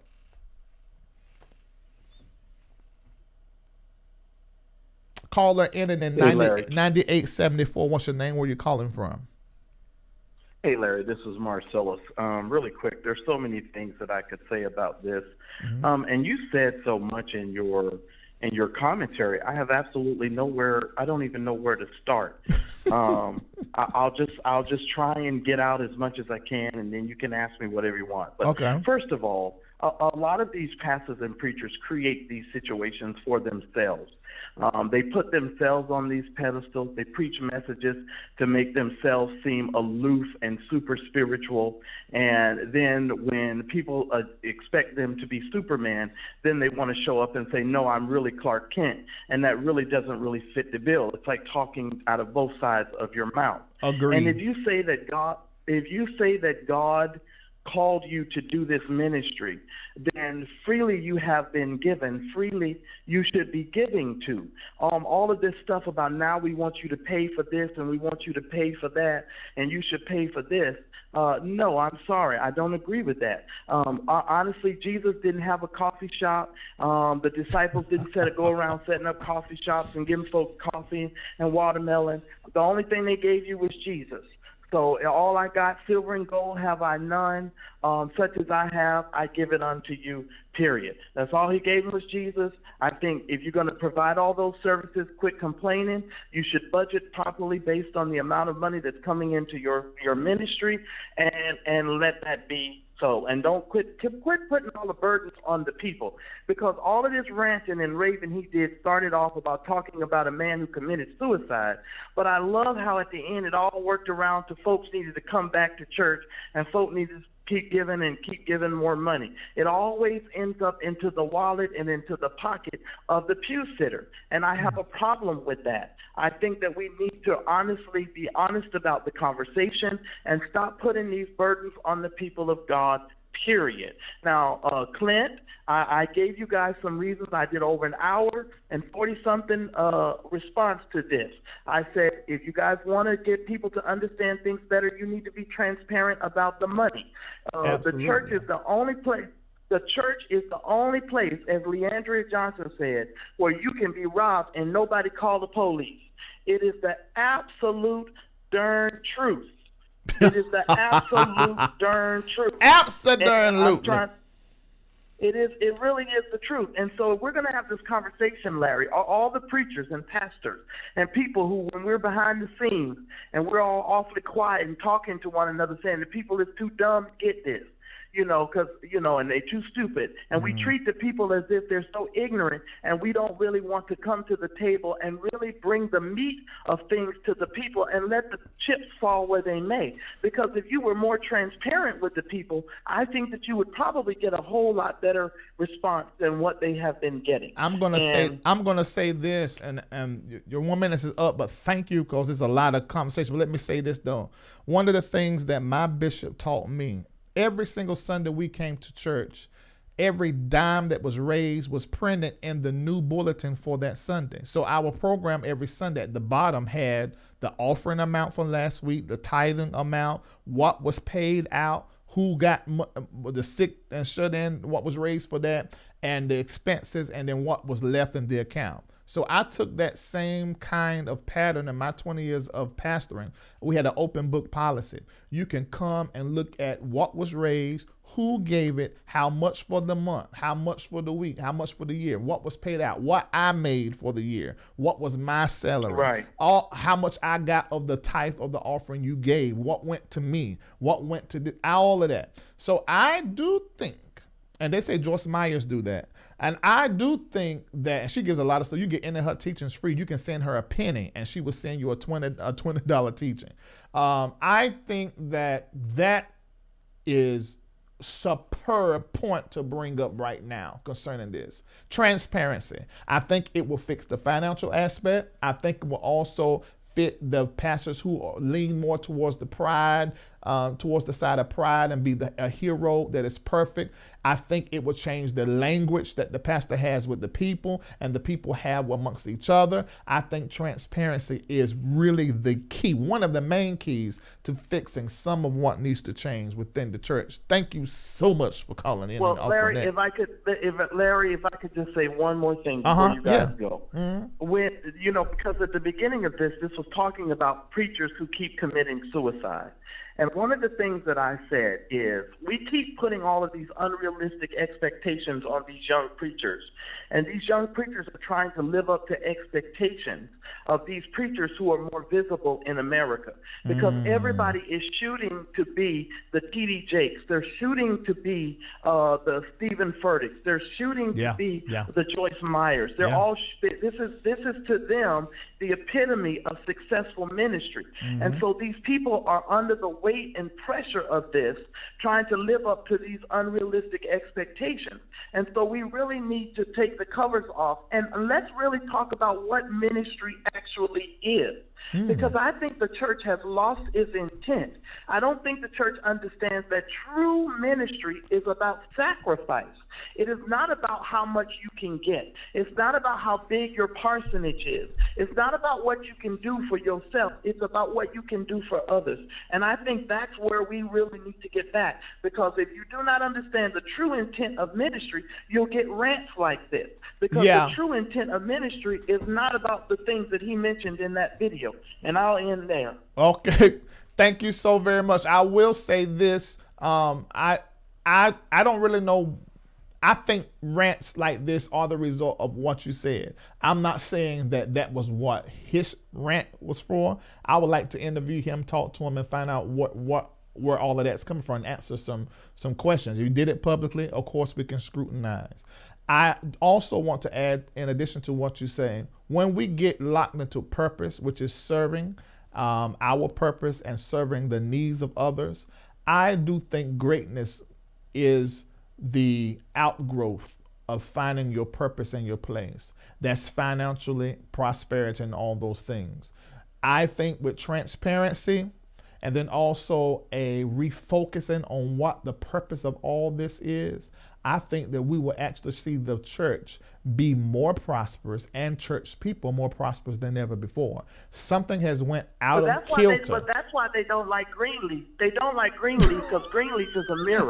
Greenleaf shows them what they really are. I'm just going to keep it 100. That's why they don't like Greenleaf. That's why they calling in here speaking in tongues, talking about, Shandala Baba, and they don't understand that all Greenleaf is a mirror. Greenleaf is a mirror. It's just showing you what you are and who you are. And look, and God is too. Hear ye the word of the Lord. God is a mirror. Thank you so much for calling. All right, you're welcome. I think that was a superb conversation. I'm telling you, I love the co-host. It almost giving me chills. When I tell you how much I love doing this job that I ain't really getting paid for the way I need to get paid for, I need to get some more money and some sponsors. But this is wonderful. In an atmosphere where people can give their opinion and then you can question and then you can answer back, you get smarter. You won't do nothing but get smarter because we're all learning from each other. And the litmus test is happening. Because if I say something, I'm thinking just this way, then somebody say, well, what about this? And I'm saying, you're exactly right. And then I may borrow from some of what you're saying, and it makes me better as a spiritual person, as a human. All right, let's take a few more callers. I'm interested now. Y'all done got me interested. Call it in 1416. What's your name and where you're calling from? My name is Maurice, and I'm calling from Nashville, Tennessee. How you doing, Larry? I can't complain. Awesome. Well, there's quite a few things I want to say quickly about a few of the callers that called in. I know one of the gentlemen said that Jesus didn't have a coffee shop or anything of that nature. Well, he didn't have a coffee shop, that is true, but he did feed the people physically with 2 fish and 5 loaves of bread before he fed them spiritually. And then before he left them, the Last Supper, that's why I say Jesus is black, because he ate one more good time and had a cookout, I don't hear nobody. All right, before he went on to glory. So that's one thing, and I'm gonna be quick because I know you said a minute. Another thing is, I was Leandra Johnson's church assistant when I lived in Atlanta when she had her ministry, IPC ministry, for about a year and a half. So she wasn't lying about some things, and maybe you can inbox me a comment or whatever it was. Oh, praise God. Anyway, yeah. And another thing is, let me get to Pastor Brown. He was on a rant and what have you, but he made a statement and he said, because see, I'm writing a book right now, and I can't say the name of the book because everything isn't copywritten, but I'm writing a book right now about church, and he says, forsake not yourselves assembling with the people of God. Well, in this day and time, we can assemble ourselves together at a kitchen table and have a meal and talk about Jesus, and we're having church because we the people are the church. And yeah, as far as I gotta say something right there. I mean, because I listened to him say that, and he said we're gonna stop streaming. I was told also that in this, not in the video that Matthew Stevenson recently done, but somewhere else, that he said that he don't believe in having members that are e-members, and that people need to come to the church, one of the locations that he have. It's really interesting because this is 2018. Okay, somebody like me, I'm working entertainment, I work with music. Sometimes on Sunday, I may have to do something, or a few Sundays out the month. I can easily right now get a phone call from OWN or from Bravo, and they say, okay, we need for you to come here. We want you to do this role. And I'm in LA for the next 3 months, every weekend. Or the whole 3 months. I can't go to church. I need streaming. Because you my man of God. I don't want to go look at Jake's. I want to look at my man of God. So I don't understand. I don't know everything, but my God, I don't understand that. I'm like, what is it? Okay, you want to herd the people into is the purpose of the church is to herd people into the church to make them a part of our thing and build our empire, or is it when they come, teach, train them, and release them back into the world? Which model y'all operating off of? Because I don't get it. Well, let me say this. They don't want to release you because that means your money go with you when you leave.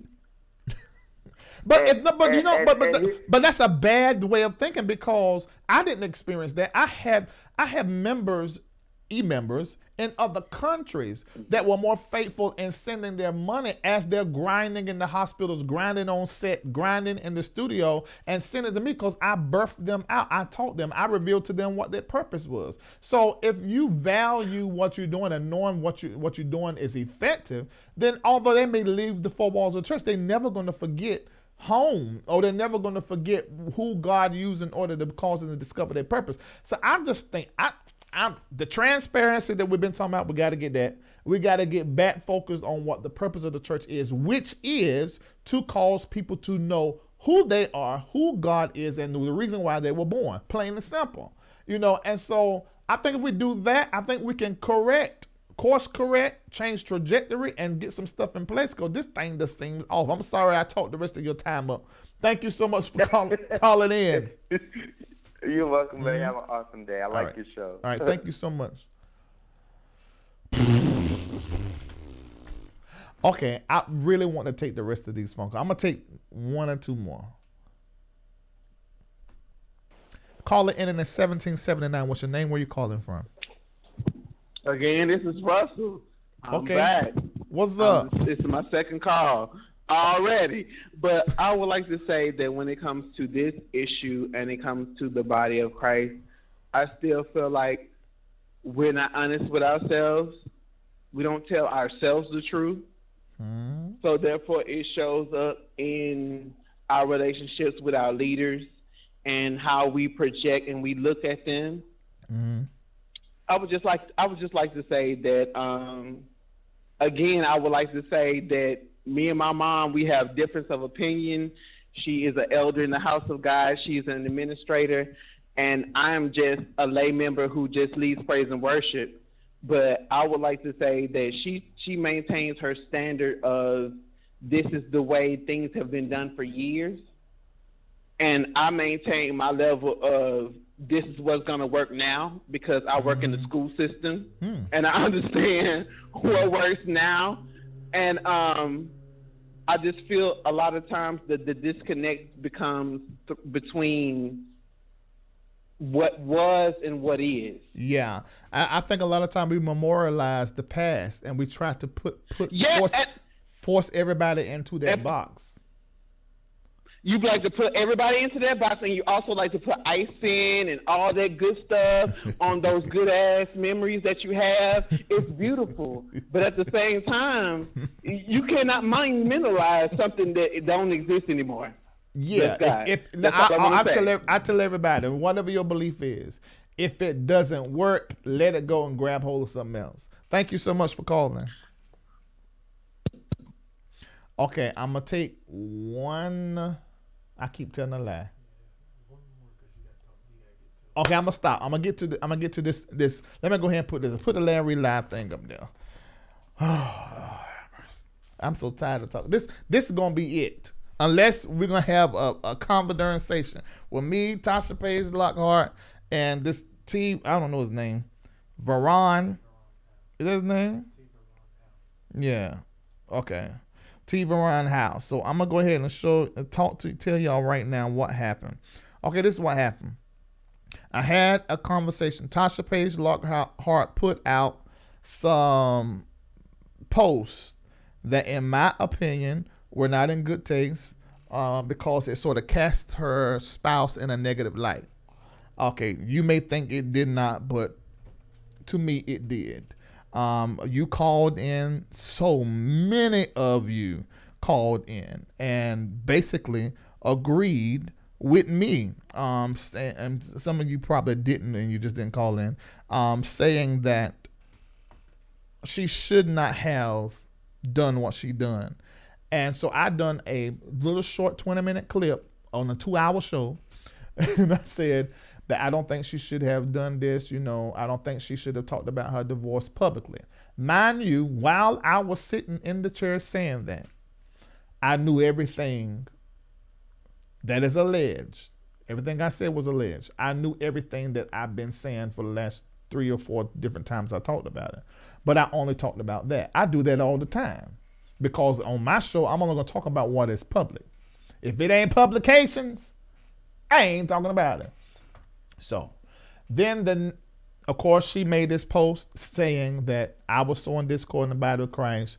I was a gospel, and it's a shame. I used to be a pastor for 20 years, and now I resorted to this kind of low life kind of stuff, not even realizing that it was an expansion beyond the church and that I'm going somewhere. You know, some people going to really their stomach going to hurt when they see me all over TV soon. Anyway, and so then all these artists, well, 2 artists and 2 radio people in the gospel industry made some statements negative, and I put their face and their name up here and told you who it was and what they said. Because it was done public, so we're going to go ahead and talk about it. And then I told her, don't post no more about this divorce in a negative life to make Cliff look bad, because we love Cliff. We learned him from the Periscope days. Okay, I'm so tired of talking about this. So then, about 2 days later, it was a little more than 2 days. It may have been about 5 days, 5 to 6 days. She posted up a picture. Show them pictures she posted up. She posted up this picture here. And so when she posted up this picture here, it brought us more into her story. And she says, you know, oh my God, here it is, get your popcorn. So a side of me feel like she like being talked about. And she should be talked about. She need to be talked about right now. You see, there ain't but 9 likes on it, so somebody sent it to me immediately. You know, so, and that's why I got introduced to this guy here. And so that made me research who he was, and I actually played a video where he basically said to Tasha, and she put it on her page, you should not mention your stuff public. If you do, whatever happens as a result, it is what it is. But I guess he really didn't want to, you know, that was fine for Tasha, but then when he got drugged into it, he started to feel a certain kind of way. So he sent me a cease and desist letter. Yeah, you can bring that one though. He sent me 2 pieces of emails. It was this here first. Then he sent me this one here. I showed it to y'all last night, and I guess somebody quick, fast, in a hurry told him that I showed you guys this. And so when I showed you guys that, then I got an email, an inbox, and this is what it said. He said, "Good morning. I see you have disregarded the notice. With that, I spoke to my lawyer. I mentioned that you stated you have an attorney. He said, would you like to provide that information so they can send all future legal documentation directly to your attorney?" Now, I've been doing this for talking online for about 2 years. And I only discuss what is public. In this case, I did go a little bit further, but I told you guys it was alleged. And so this is what I said back to him. "That's how it's supposed to be handled. Just give me your lawyer's info and I'll pass it to mine," because he was asking for stuff prior to this. "And they will do what they are retained to do. You're a public figure like me. Get used to being scrutinized. Build thicker skin. Be glad I got your name and it's spelling right. It's the reward of your position. And if you review the 60 seconds, your name was mentioned. I said alleged 3 times because I knew that information wasn't verifiable concerning you. What I would suggest you to do is focus on your ordination and ministry and getting Tasha, both of your Tashas, because his first wife's name is Natasha, just like his last wife that he says he's been separated from for 7 years. That's opposite of the information I heard, but my information alleged. So we're going to accept what he said because he said he ain't been married in 7 years. I don't know how much of that he was legally divorced from her, if he is at all. So he said that. And then I said, keep both of your Tashas quiet and everyone in between. I said, I would also get Tasha to stop saying she's divorced when it's pending and not final. That's a lie, whether you know it or not. I said, and get her to stop the post that casts the father of her children in a questionable light. That's evil and has spiritual and psychological impact upon them. I will focus on ministry and positivity if I were y'all right now, and not be so public, at least not right now, until all this dies down. I'm not your enemy nor hers, and have no malicious intent toward either of you. I'm just doing my job within my rights. I know it doesn't feel good being discussed publicly, but eventually as your brand grows, you'll get used to it. I mean, folks say all kind of nasty. Then I give them my P.O. box so they can send the mess over. He said they asked for an address other than P.O. They can't personally serve a P.O. box. Has to be you and or legal representation for you, etc. I have thick skin. So this lets me know that he's actually is talking to somebody legal representation, because I do know that when it comes to cease and desist, it has to be served, because I've been served once before that didn't make a hill of beans, because I know how to talk. And my purpose is not malicious. I'm just having a conversation, and let's just have the conversation. And so he says, he said he can't tolerate created lies which could cause harm to my name, ministry, and my businesses, which I don't see how that can cause harm to his name and businesses. I'm certainly not trying to do that. I can't speak for my ex-wife. I will not try. We haven't been together. That's when it says 7 years. The fact that my lawyer, I ain't going to read what he said to me, because I try to keep what people say to me in inbox sort of private. But basically what he's saying, because he do say some things in here I don't want to share publicly, but it's about him. So this is what I say to him. I can read what I say because I don't care. I said, no problem. They are lawyers under retainers. They can definitely have me served. And I am 100% sure, aside from seeing it myself, that her, meaning Tasha Page Lockhart, divorce isn't final and that it is impending. Child custody / support is still in mediation, which has it all lingering. Otherwise, they would have been divorced in 180 days, according to the law in their area. When it is final, I have no issue talking about this live again. Like if it gets final or she has proof that it is final now, because could have got final since the last information I got.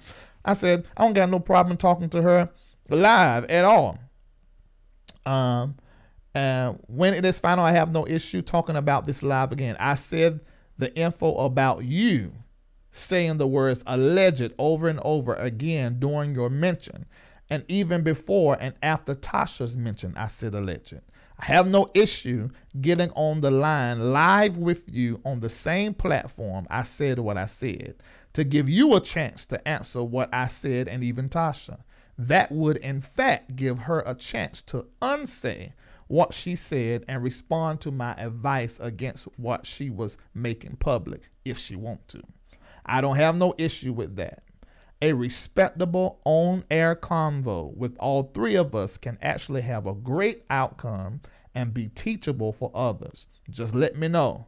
Let me send you a clip of when you were mentioned by name. And so I sent him this clip. I'll let y'all listen to it. This bishop man who allegedly is not divorced. If he is divorced, post on social media that you're divorced. But allegedly you're not divorced neither, and that you left your wife for Tasha, left her there with 4 kids. That's alleged. In my digations, that's what I found out. And from what I understand, the reason why, Tasha, you not divorced is because you won't do right with the mediation and give your real pay. So I said alleged 3 times in discussing concerning him. And then right after that, I sent him another clip of when I talked about the entire thing with Tasha was alleged as well. Here it is. You ain't divorced. And allegedly, over all of this allegedly. Just saying that for law purposes, but that.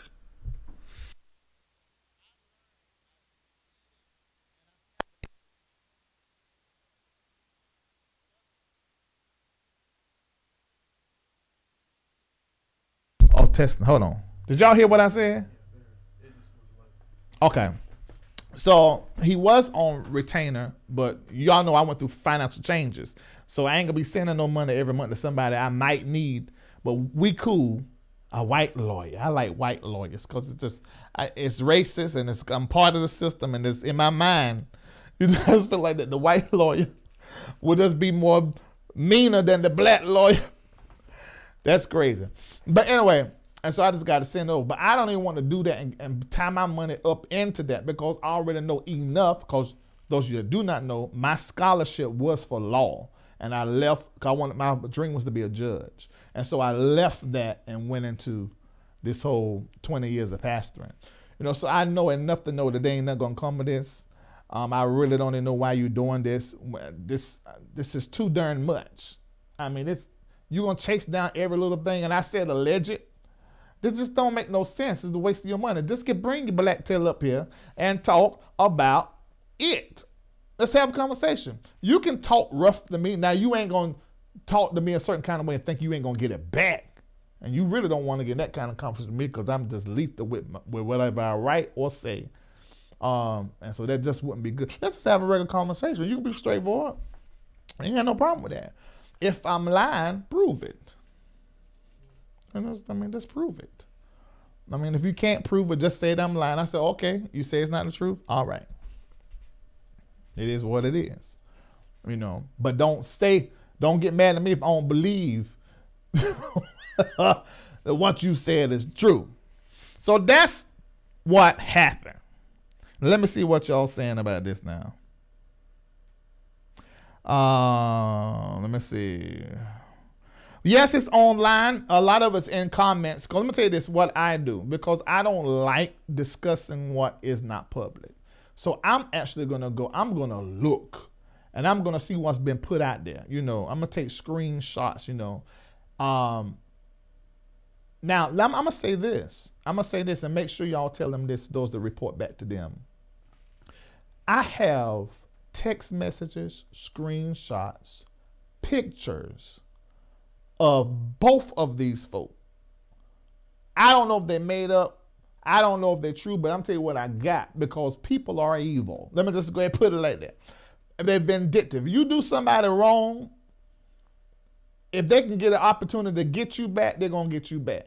I would never even share that with you guys. There's so many other things that I still share concerning them and anybody I ever talked about on this show. But that ain't who I am. If you're in the comments and you watch me for years, you know my character. Either I pastored you or counseled you or coached you or went to school with you or worked with you. Will you please tell these people? I have always been the person people came to. In the 20 years of pastoring and been on Word Network and stuff, I was the person that these preachers came to and knew they weren't going nowhere. And that's why they find me so entertaining. And some of the people you look up to will call me and tell me they absolute business, because no, it's not coming up on my show. And I'm confidential. So that is not my heart. In fact, it's not. I would have to act like I'm somebody else to do that, because that ain't me. I absolutely love people. I love the differences in people. I love everything about people. I love people. 90 seconds. But heck, this is a job. What I have created here has never been done before. Vlogging, someone that is a bridge between gospel, the religious world, and the secular, and discussing pop culture and religion. This has never been done before. I want y'all to let that soak in. So when I first started this with co-hosts, I got a little wrong. Sometimes I went a little bit far, or my co-host 60 seconds. Or my co-host did, but I got it now. I'm clear. I know what I'm doing, and I'm never going to harm anybody. And so I would be dumb to let a cease and desist or anybody getting mad at me. I don't care who they are or what you paying me for some of the service I do, to lose my mind over that when I am building something that has never been done before. And it's going to go very far and open up many doors for me, and which is going to also connect your voice with the people that possibly would ignore you, because a lot of you are able to say what you feel on this show and ain't got nowhere else to do it. And I'm going to continue to do this. I'm not going to ever become 10 seconds. Girl, hush. Jesus, lamb. I'm never going to go in a direction raunchy or any of that. I'm going to keep it entertaining, informative, funny, and a little bit of provocative. And yeah, we're going to pour out tea. Yeah, we're going to do that because y'all put your business out like this. You know, this wouldn't be a conversation had Tasha never put a business out there. I wouldn't say nothing, although I already knew. Oh, God, I'm about to something that's came to my mind. There's some stuff right now that, and I ain't going to say nothing, because what would be the point? I've used her putting out about this divorce thing to teach all women a lesson. Y'all remember when I said it? I said, when you're going through divorce, you don't need to be saying nothing online. I done a whole show about should you expose online. I held my opinion to the end. I told you, no, you should never expose online. And I said, you would think I would say, yeah, because it gives me content. But no, I don't think you should. I used that to teach her a lesson and to teach other women a lesson. You do not need to be casting the other parent in a negative light, male or female, ever. It's harmful for them.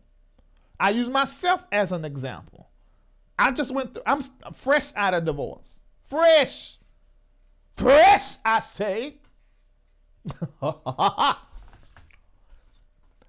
me tell you, I wish you all the best. And it would be good to come up here and just talk about it. Tell me I'm lying. I said, okay, all right.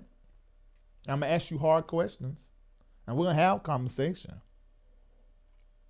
And what I'm going to say this, and this is something else I can say. Let me add this in here. Put a picture there. This is a mess I'm going to say to this here. Tasha, why in the whole heaven and the hell is you running straight out of one marriage to another darn relationship?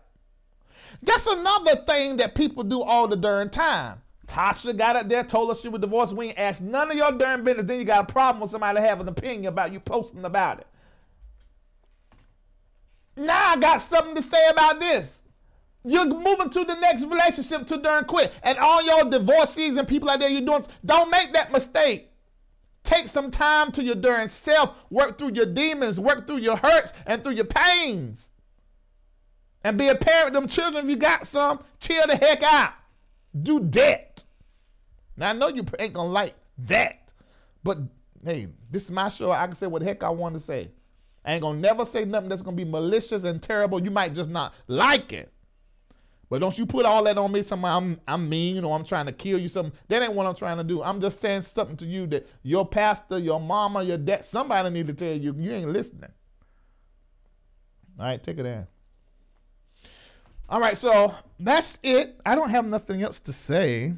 Let me see what you guys are saying. Now put the number up there. Somebody, I need to get off this whole show. It is 1 a.m. But I got the California people up here keeping, they 268 of y'all on YouTube and ain't going nowhere. Oh, and y'all still over there on Periscope. Y'all nosy, just as nosy. Oh, y'all know y'all got to go to work. Turn this here off. Okay. I hope this is going to be it. I'm not going to discuss this no more. I don't care what he's saying me. I'm not, unless they're going to get on the show and have a conversation. Now, that will actually be fun. And we will use the whole divorce thing and have a great topic and folks liable to get healed and sock free of past relationships. That would be great. All right, I'm going to let you guys go. I love each and every last one of you. I want for y'all, if you got Spotify account, go and start streaming my music. I just put it back up there. Larry D. Reid gospel music, and also Reid, which is where I have 3 pop songs. I just put it back up there. Stream it, get my numbers back up so I look valuable. And turn Spotify to Sleepify. What you mean? Turn it on and put it on that repeat. You got that #1. Put the phone, turn it down, and just go to sleep and let it play all night. All right? I'll see you guys later. Peace. Hating, speculating about that paper. I feature. Burn them eyes, make that fire move on higher. I feature. Bring fame to the name, make them changes. I feature. While they hating, speculate, anticipating. I feature. While they hating, speculating about that paper. I feature. Burn them eyes, make that fire move on higher.